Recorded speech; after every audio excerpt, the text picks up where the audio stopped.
جب ابرہہ یمن کا عیسائی بادشاہ کعبہ شریف کو شہید کرنے کے ارادے سے اس وادی محصر کے مقام پر پہنچا، ارادہ کیا تھا کہ کعبہ معظمہ کو شہید کرے گا، تو اپنی فوج ہاتھیوں پہ سوار کر کے یہاں پر پہنچا وادی محصر کے مقام پر، تو اللہ پاک نے قرآن پاک میں اس واقعہ کا ذکر فرمایا، أَلَمْ تَرَ كَيْفَ فَعَلَ رَبُّكَ بِأَصْحَابِ الْفِيلِ۔ اے نبی آپ نے نہ دیکھا، آپ نے نہ دیکھا کہ ہم نے ہاتھی والوں کے ساتھ کیا سلوک کیا؟ وَأَرْسَلَ عَلَيْهِمْ طَيْرًا أَبَابِيلَ، ابابیل پرندوں کو بھیجا، ہر پرندے کے پاس 3 کنکر تھے، 2 اس کی پنجوں میں اور 1 اس کی چونچ میں، ہر کنکر کے اوپر اللہ پاک نے اپنی قدرت سے مرنے والے فوجی کا نام بھی لکھ دیا تھا۔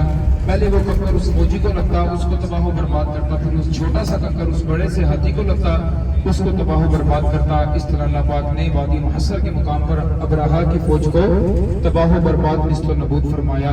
یہ وہ جگہ ہے استغفر اللہ ربی من کل ذنب واتوب الیہ، پڑھتے یہاں سے گزریں گے، یہ جگہ استغفر اللہ ربی من کل ذنب واتوب الیہ۔ یہ تقریباً 70 سے 100 میٹر کے قریب یہ فاصلہ ہے جہاں پر اللہ نے اپنا عذاب نازل کیا تھا۔ استغفر اللہ ربی من کل ذنب واتوب الیہ۔ ابھی یہ جو آپ کے رائٹ اور لیفٹ آپ دیکھیں، دائیں طرف اور بائیں طرف یہ جو خیمے ہیں، یہ اوریجنل مینا ہے، نیو مینا پیچھے تھا، اب یہ مینا شروع ہو چکا ہے۔